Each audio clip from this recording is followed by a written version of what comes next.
I'm not a ladies' man.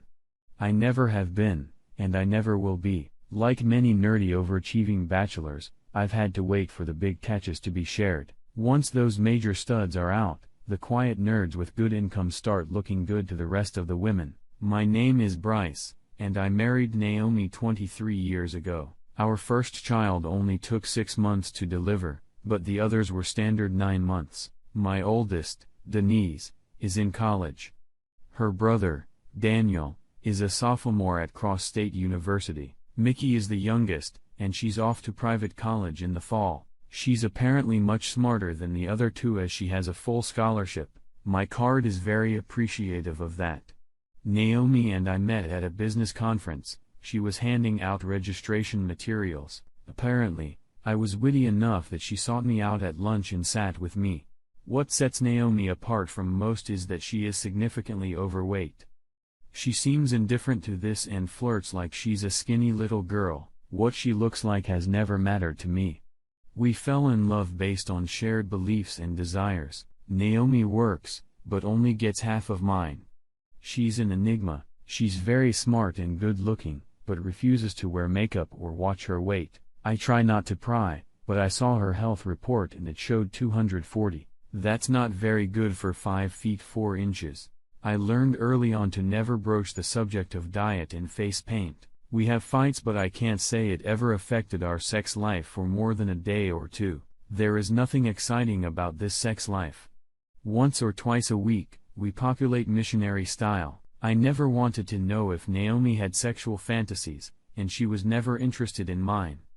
I guess I'm old-fashioned in the sense that I consider them risque. I was first enlightened by my daughter, Mickey, a senior in high school. Daddy, you're so dumb. I almost wish the milkman was my father. Did Mom have lip gloss on when she left for work this morning? How would I know that? Does she ever wear makeup? Not that I know of. So you think she sweats lip gloss and it magically appears? Probably not. What's your point? You think she puts it on for you? My stomach cramped. I was waiting for you to do something. Walk around and see if you smell perfume. I walked by intending to fill my glass, and, of course, I smelled perfume. I turned back to Mickey. Probably not for me. Maybe there's still hope. Dad, it's been going on for months. Since when did she start wearing blouses that emphasize her cleavage? I think if you check her credit card receipts, you'll find a lot of new clothes. If it were me, I'd get my finances in order. I kissed Mickey on the forehead and headed for my office. As predicted, Naomi's boutique purchases had gone from $0 to over $200 in the last 3 months. I called a guy I used to play golf with on the weekends. His brother's a divorce lawyer. I've been working my ass off to pay for my kids' education. If I can put them to work without paying off student loans, their chances of realizing their dreams will increase dramatically. Thus, my personal wealth isn't even 6 months' salary saved. If Denise wants to go to grad school, even that would be a blow. Denise, my college graduate, is very serious about Richard Denton, the son of the president of the company I work for. They met at a company picnic and grew up together, attending the same high school and then college. They became one. Richard is a year older than Denise and now works as her father's assistant. Denise is a little flustered.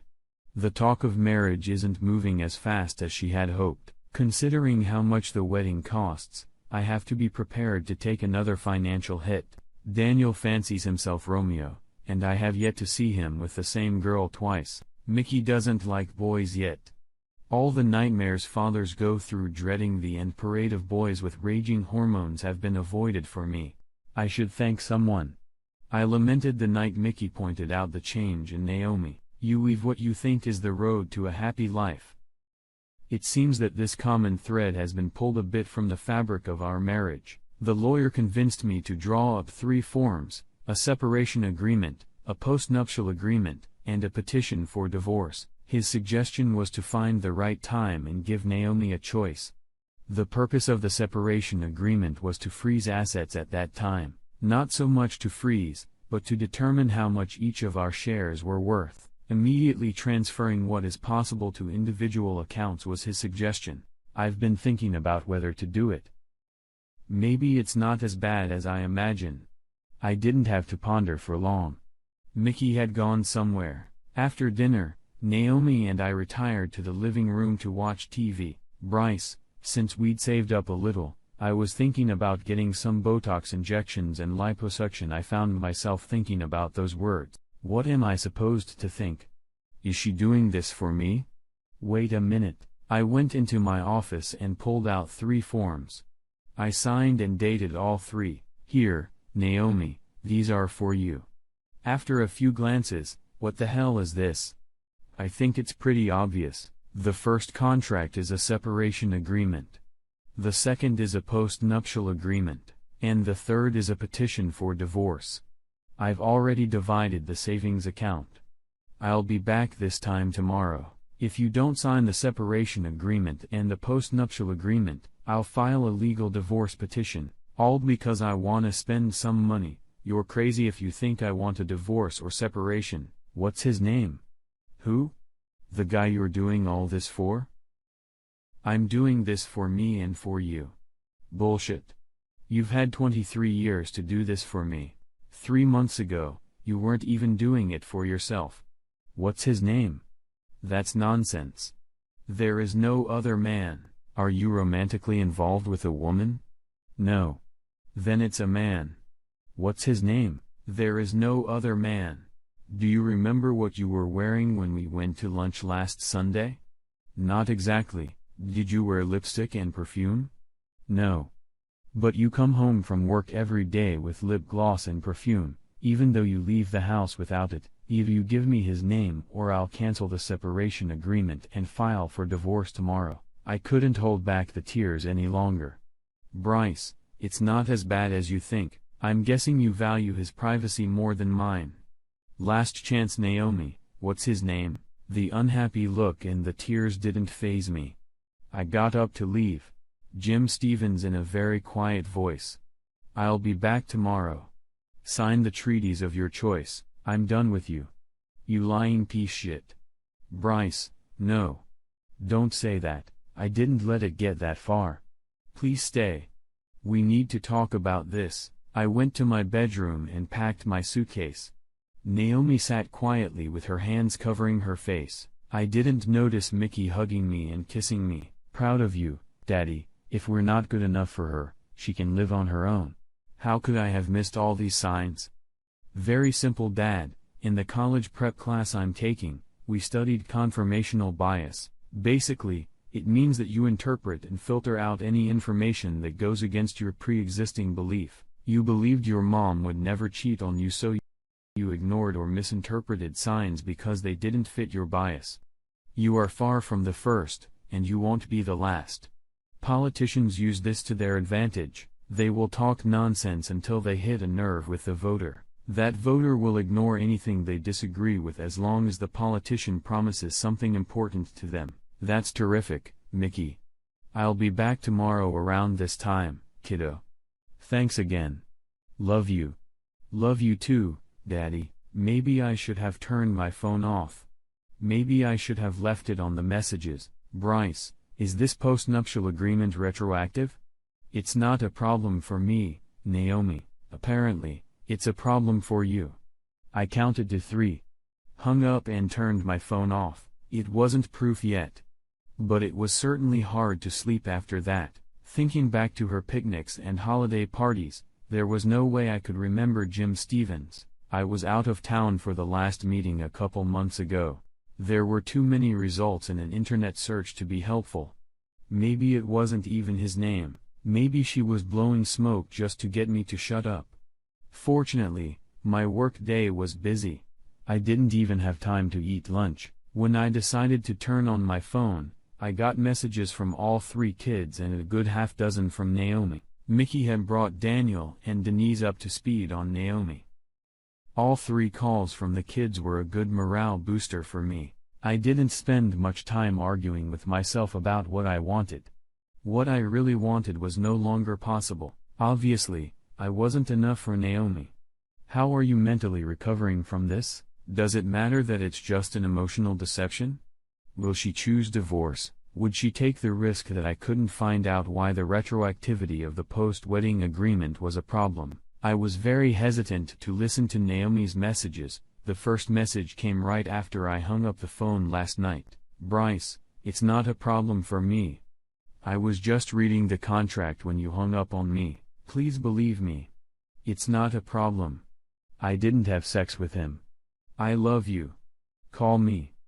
Please do. An hour later, Bryce, come home. Please. I was stupid, but you stopped me from doing something terribly stupid. I love you.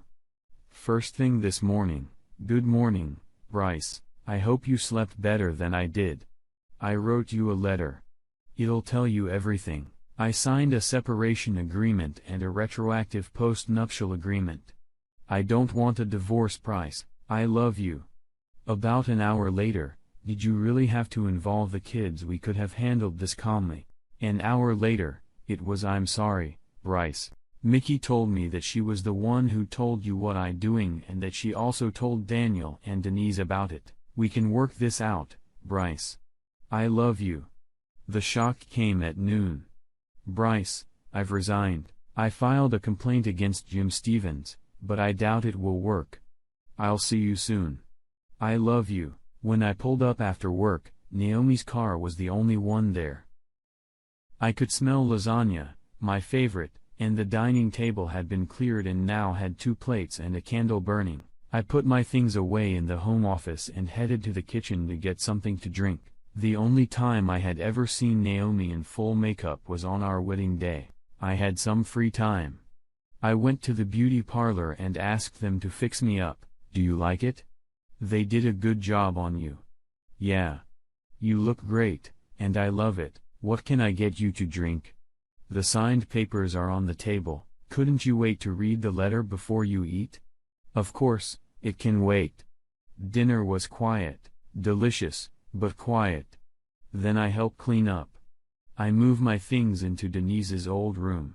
You can have our bedroom. I won't deny you sex anytime you want it. Let me know when you wanna talk. Naomi disappeared into Denise's room. I retired to my office. The papers were signed and dated. We were legally separated. I can't honestly say this is what I wanted. My emotions were at an all-time high. Moving happily ever after a tire or 2 burst. Was it possible? Taking 3 fingers of whiskey, I unfolded Naomi's letter. Bryce, I'm not going down the beaten path of cliches. I was being selfish and preparing to do something I would always regret. It all started when Jim Stevens was hired for the vacant office manager position. He is a very persuasive man, and I was drawn into the web by his constant flirting. As you know, not many people flirt with me. I was soaking up his attention. He suggested that I use lip gloss. I'm ashamed to admit that he was the one who chose the colors. Soon after he suggested I wear perfume, the first perfume he bought for me. We went out to lunch alone, and I played footsie with him. I was intoxicated by the attention he was giving me. He suggested I wear more revealing outfits, and I bought some for him to enjoy. Now comes the hard part. 2 weeks ago, as we were coming back from he took my hand and placed it in his lap. When we parked, he pulled my head to him, and I kissed him. He fumbled with my breasts, but I pulled away before it went any further. That week, I refused to have lunch with him again. I went to lunch with him twice last week and again on Monday. We kissed again, and this time, I let him slip his hand under my bra.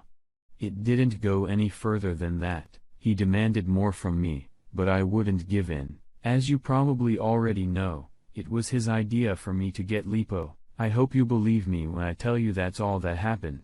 I do love you, but my actions definitely don't validate it.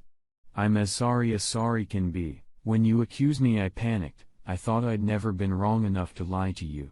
I thought I'd hidden everything from you. My lying to you may have decided my fate. I have only myself to blame. My actions violate the post-nuptial agreement, so you are entitled to all property as stated in the document. I will gladly give up everything if I can keep you. If you decide to divorce me, I will not resist. I was foolish. And sometimes foolishness has serious consequences. I realize that now, albeit belatedly. You are all my love, Naomi. I sat in the chair for another hour. The only way I could fall asleep was with a drink. In the morning, the sun seemed too bright. I picked up my phone and saw messages from all 3 kids. I made a group reply.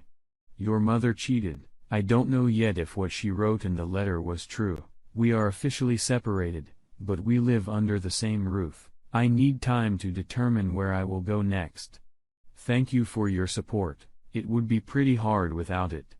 Love you, Daddy. When I finished getting dressed, Naomi was already waiting for me in the kitchen. What's your schedule today? Avoiding you. I did mention Naomi was smart, didn't I? She knew better than to say anything. I ate in silence, then grabbed my briefcase and headed for the door.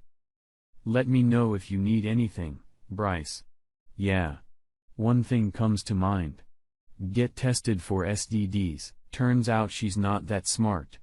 Bryce, I did not have sex with him. You lied every step of the way. What makes you think I'm supposed to believe you? I wouldn't touch you without checking. Her defeated look and quieter tears were replaced by the words. Goodbye, I was tested today. It was a waste of money, but if that's what you want, I'll have the results in a few days. I'm sorry I snapped at you. Whatever you say, I'm going to dinner. Is Mickey here? No, she's avoiding me too. A few days later, Naomi silently handed me a clean bill of health. I had a very good interview today. It won't be exactly the same, but I'll work again. Did you have a plan to pay your expenses? I give you money and you pay for everything. I haven't thought it through yet. I'll go through my checkbook and make an estimate. Am I still on your health insurance, or do I need to get my own? I haven't changed anything, no. Not exactly. I changed the life insurance beneficiaries on the kids. It caused a mist in my eyes and a couple teardrops. Life was moving slowly. I still didn't know what I wanted myself. Naomi was happy with her new job. The kids were too busy doing their own thing to worry about our problems. Days turned into weeks. I made many sarcastic remarks at the first opportunity. Bryce, what else can I do? If you want a divorce, stop stalling. The point is made. Not even 3 months into our separation, I began to heat things up. My office holiday party was coming up. I'm always there, but mostly because I'm in upper management, I decided to get a little revenge on Naomi. I arrived home at the usual time and the smell of cookies filled the house. I had to change and get to the hotel downtown where the festivities were taking place. Hey, sweetie, how was work today? Same as always. I'm not staying for dinner. We're having a company party tonight. Oh my God. What's the dress code today? Just give me a few minutes, and I'll be ready. I'm sorry, Naomi. I'm not taking you. I have a date. I need to change. I didn't have a date.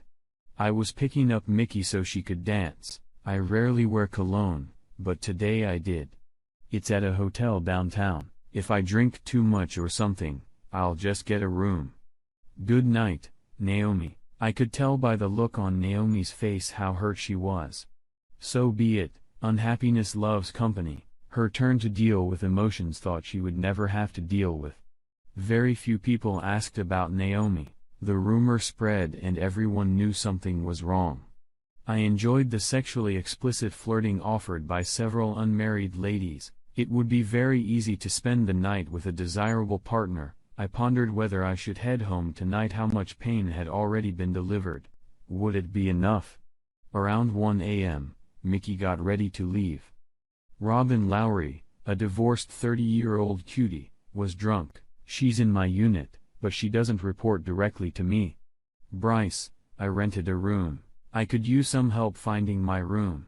I picked Robin up before she fell. Mark Franklin, who works for me, grabbed her from the other side. Robin held out the key to Mickey. Mark and I walked Robin to the elevators. We were just shy of going into a room when she announced, "Oh my God.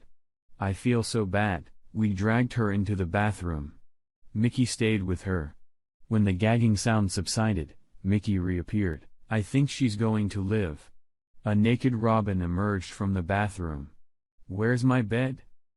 I won't try to deny it. I was mesmerized. What beautiful breasts. Mickey walked Robin into the bedroom and tucked her in for the night. You guys are just awful standing there looking at her.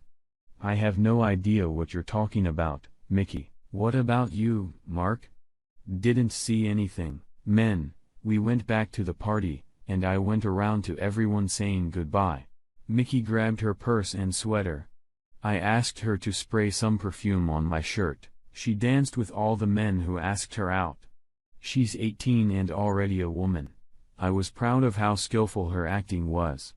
More than once, she brushed off inappropriate advances. She saved the slow dancing for the oldest man she could find. I kissed her goodbye on the forehead and sent her home.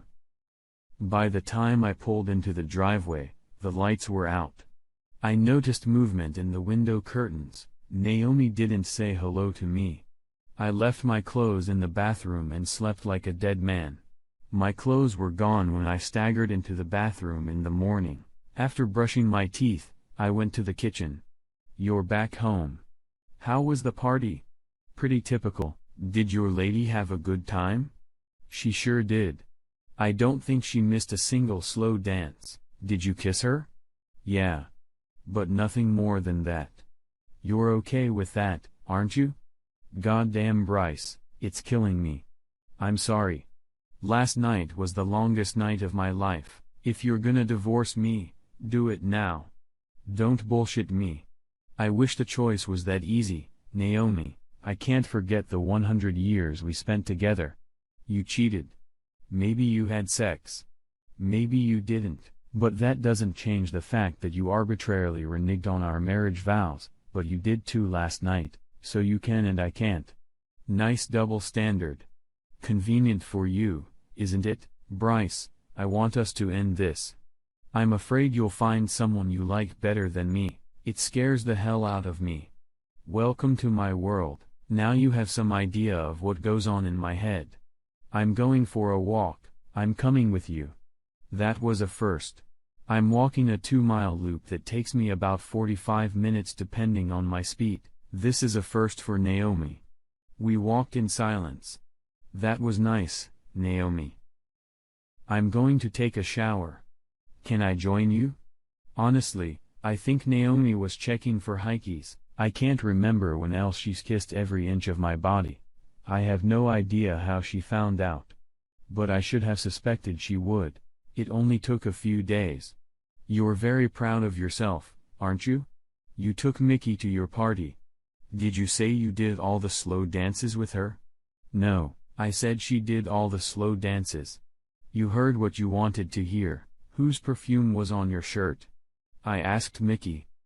So you didn't sleep with any other women that night? Why would I confess? Some of these young women definitely have firm breasts. But nothing happened.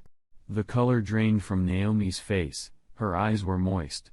Ignorance hurts, doesn't it, Naomi? Tell me when you can get that thought out of your head. Next week or 10 years from now. Bedroom now, asshole.